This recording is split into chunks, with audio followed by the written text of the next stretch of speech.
imagine, if you will, fighting in at least 23 naval battles. And in almost all of them, you are just hopelessly outnumbered. Right, like completely stacked against Yeah, you. your fleet is poorly supplied, your men are exhausted, the odds are entirely against you, and yet you win every single one of those 23 battles. Which is, I mean, it's an unheard of military record. You don't just win, you literally save your entire country from total annihilation. Exactly. You are the definitive shield of your nation, and your reward for this unparalleled heroism, you are falsely accused of treason by your own colleagues, arrested, brutally tortured to the brink of death, and then demoted to fight as a common foot soldier in the mud by your own king. It sounds like, a tragic fiction.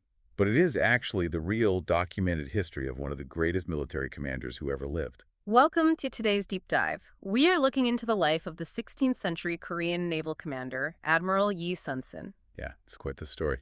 It really is. And our mission today is to unpack the sources, right? Mm-hmm. So we're looking at historical records, expert analyses, and even his own personal war diaries, which are known as the Nanjum Ilgi. Those diaries are incredible. They really give us that firsthand look because we want to understand not just the tactical genius of this man, but the incredible, almost unbelievable, honestly human resilience behind his legacy. Definitely.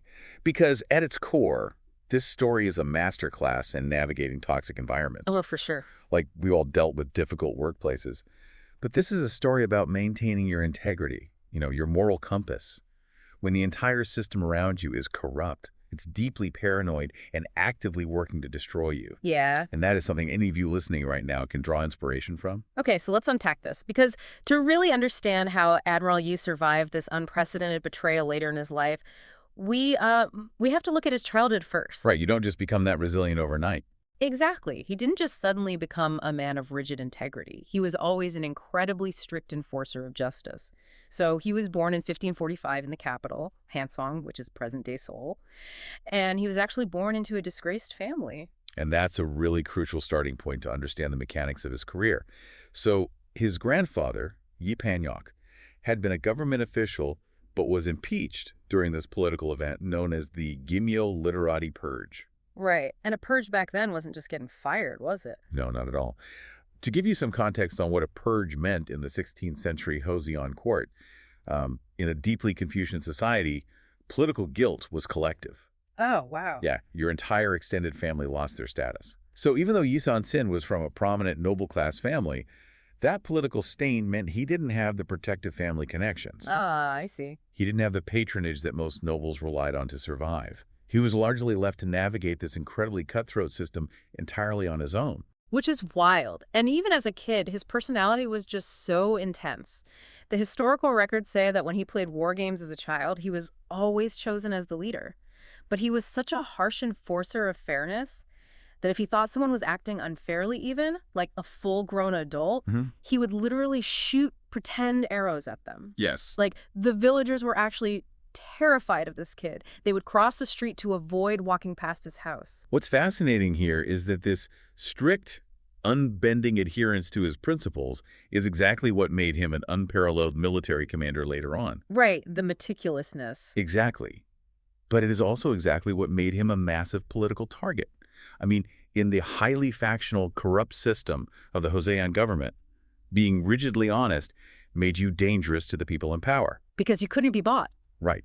You couldn't be bought, which meant you couldn't be controlled. Yeah, and maybe because of that lack of patronage, he was actually a late bloomer. He didn't even pass the military exam until he was 32 years old. Which was old for that time. Yeah, making him the oldest junior officer in his cohort. And the only reason he failed his first attempt was because he fell and broke a leg during the cavalry section of the test. Ouch. I know, right? But instead of quitting, he just tied a willow branch around his leg and stubbornly finished the exam anyway. And that physical resilience perfectly mirrors his moral resilience, So he finally passes in 1576 and is sent to the rugged northern frontier to fight Jurchen marauders. Right, the northern border. Yeah, now the Jurchens were northern nomadic tribes who frequently launched these devastating raids across the border.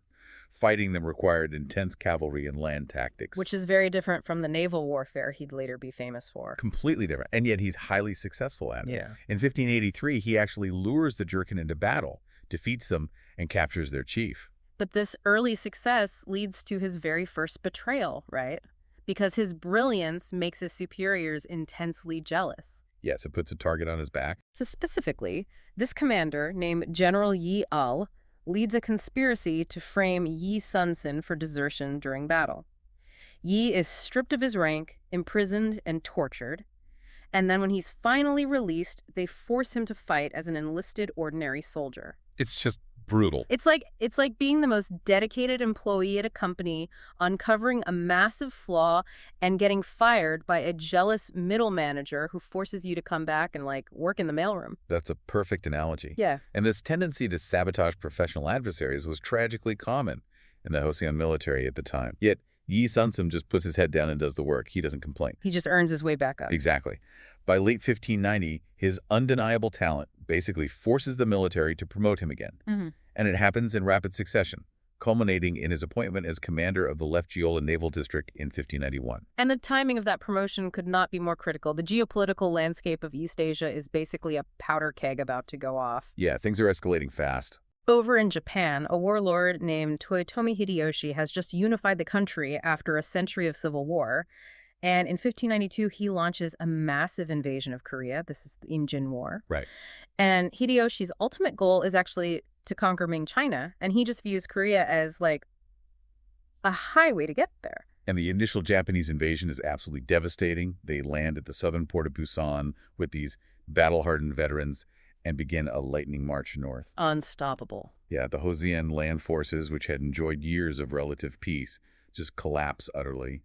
The Japanese capture the capital, Seoul, in just 19 days. 19 days, that is insanely fast. 19 days. The situation on land is a complete catastrophe. But the sea is a different story because Yi Sun-sin takes to the water. His strategy is simple but brilliant, right? He wants to cut off the Japanese supply line. Which is key.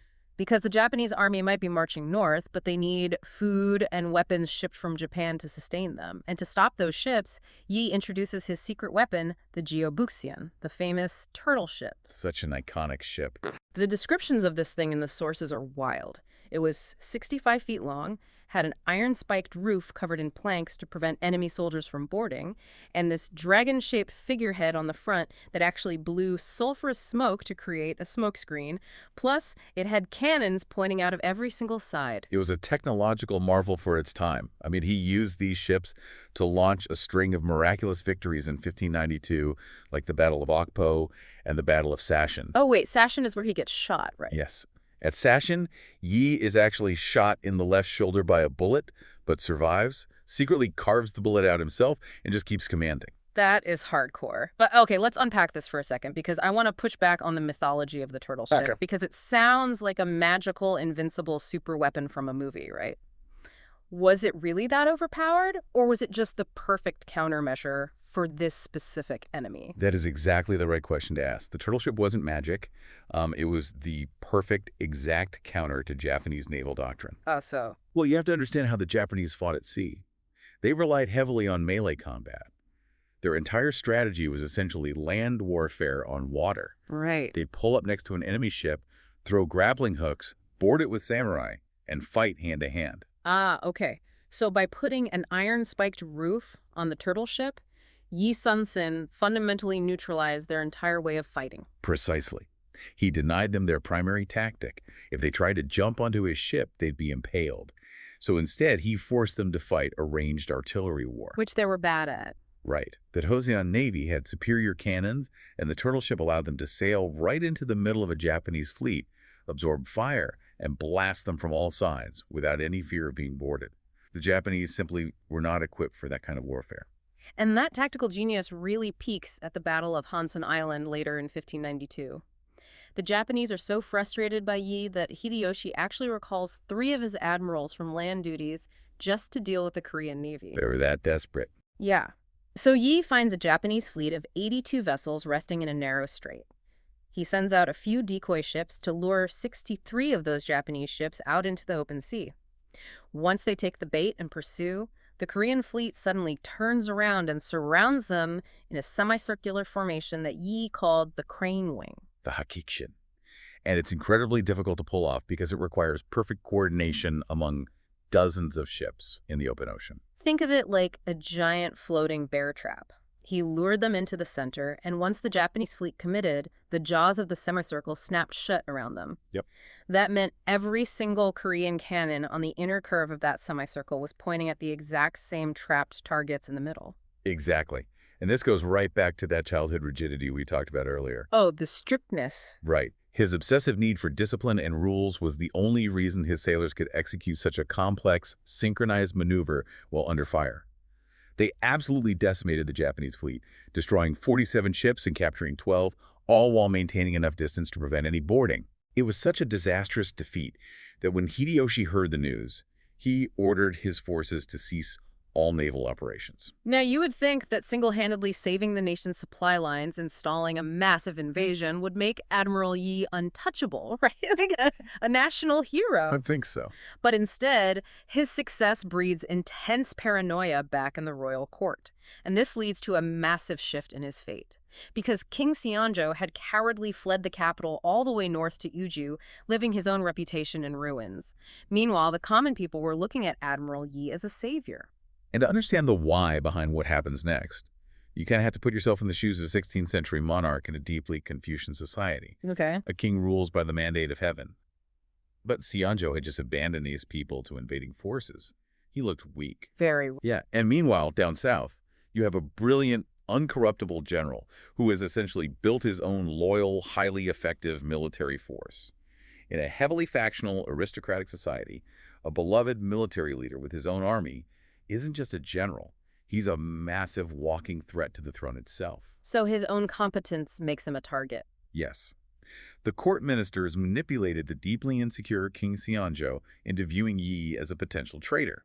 They feared he might use his widespread popularity to start a revolt and just take the throne. Which sets the stage for the ultimate betrayal. Because in early 1597, the Japanese launch a counterintelligence trap. They know they can't beat Yi in a fair fight, so they intentionally feed the Joseon court fake information about the arrival date and location of a Japanese fleet, led by the infamous commander Kachi Kiyomasa. A total setup. Yeah, and the king orders Yi to take the navy and ambush them.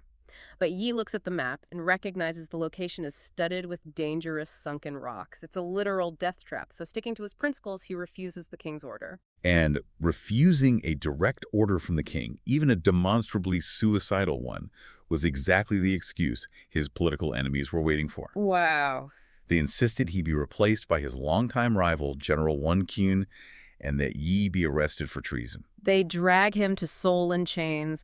They brutally torture him. We're talking whipping, flogging, burning, and this horrific torture involving systematically breaking his legs. he is brought to the brink of death. It's awful. King Seonjo actively wanted him executed. He was only spared because a supportive minister pleaded for his life based on his past service. And then his punishment is to be stripped of all rank and demoted to a common infantryman. Yeah. Wait, hold on. I need to pause you there because this is where my mind just shorts out. He gets tortured nearly to death, his legs are broken, and they tell him an admiral who just saved the country to go march in the mud. That's right. And he just says, okay. I don't understand how someone's ego can process that. Was he just completely broken at that point? Like, why didn't he just quit or actually start the rebellion they were so afraid of? I mean, it's staggering to a modern mindset, especially considering Yi lived in an honor-based society where status was literally everything. For a celebrated admiral to be reduced to a foot soldier was considered a humiliation worse than death. Exactly. But this is the crux of who Yi Sun-sin was. He wasn't broken. His sense of duty simply eclipsed his ego. Wow. His loyalty was to the nation and the people, not necessarily to the frail ego of the king. He quietly and obediently accepted his demotion. He literally limped to his new post without starting a rebellion, without complaining. Meanwhile, that incompetent rival, Kyun, takes command of the pristine, incredibly trained 150-ship fleet that Yi had spent years building. And Kyun immediately proves why he was the wrong choice. In August 1597, Kyun sails blindly, without proper reconnaissance, into a massive Japanese ambush at the Battle of Noryang. If we connect this to the bigger picture, it's a textbook example of how factionalism can completely blind an organization to existential threats. The Joseon court was so obsessed with internal petty jealousy that they literally handed their greatest asset to a fool. And the battle is a complete disaster. The Japanese close in from melee combat. The Joseon ships are trapped in treacherous waters and can't use their cannons effectively. The sailors are exhausted from being pushed too hard by one Kyun. It was just a complete collapse of naval discipline. Ships were burning, men were drowning, and generations of military buildup were erased in a single afternoon. Gone. Out of 150 warships, only 13 managed to escape by fleeing before the battle is fully engaged. One Kyun is killed. The Joseon Navy, the shield of the nation, is effectively gone. And with the Navy obliterated and a massive second Japanese invasion force landing, King Seonjo is desperate. The panic in the royal court is palpable. He has literally no choice left but to hurriedly pardon Yi Sun-sin and reinstate him as commander.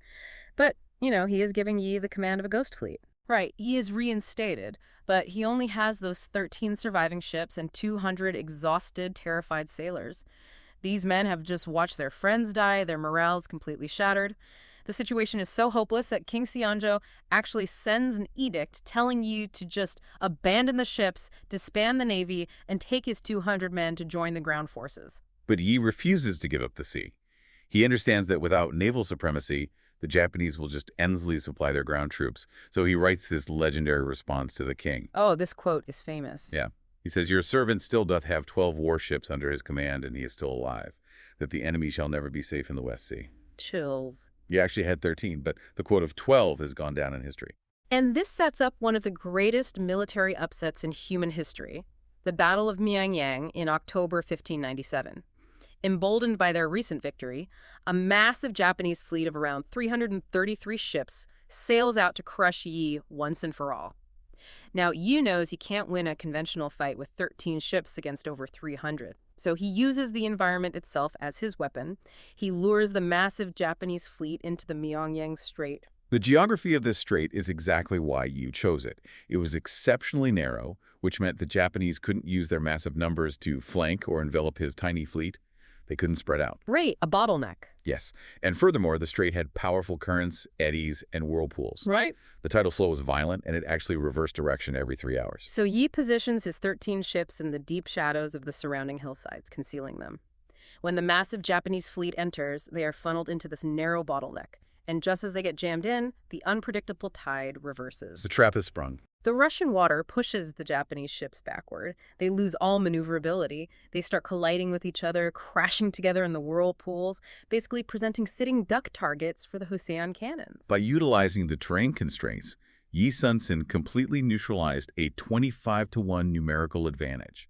He turned the enemy's size into a fatal weakness as they just jammed up the strait and destroyed each other. And the result is staggering. Yi destroys or damages 31 Japanese ships. He loses 0 Joseon vessels, none. 0. And here's where it gets really interesting regarding his understanding of human psychology, because in the middle of this chaos, the Japanese commander is killed by a Korean archer. His body falls into the water. Yi orders his men to fish the enemy commander's body out, sever his head, and put it on display from the mast. Which is, it's a brutal move. It is brutal, but it proves Yi wasn't just a master of ship positioning. He knew his 200 sailors were terrified, and he knew the Japanese felt invincible. Displaying that severed head utterly shattered Japanese morale and proved to his own men that the enemy could bleed.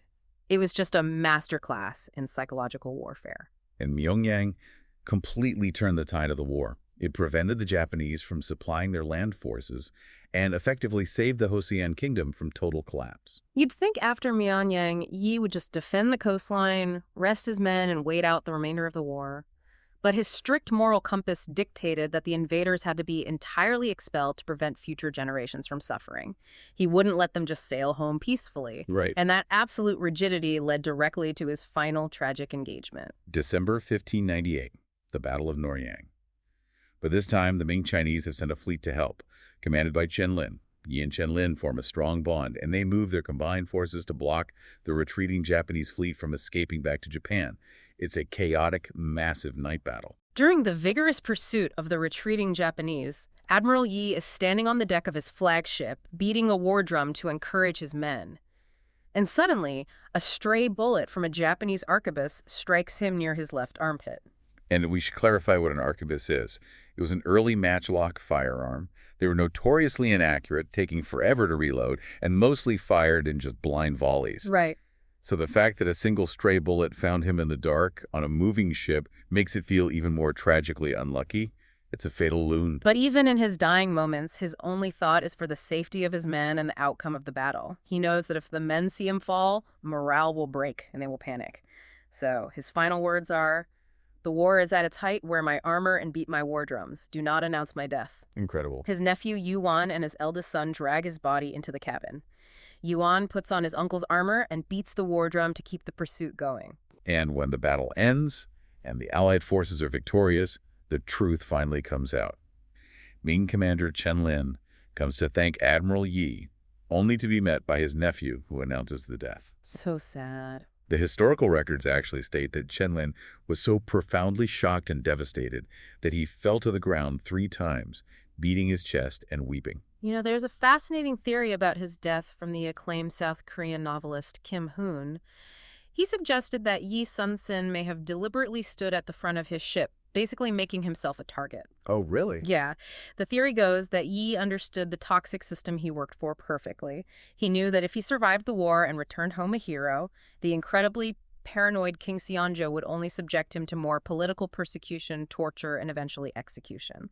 So ending his life honorably in battle might have been his only real escape. Wow. Well, this raises an important question. Because whether he saw death or not, his passing asks us how we measure historical greatness. When you look at his military evaluation, it is flawless. British naval historians, and even Japanese Admiral Togo, the hero of the Battle of Tsushima, they placed Yi on par with or even above Horatio Nelson. Which is high praise. Exactly. But his greatness wasn't just in his perfect win record. It was in his profound humanity.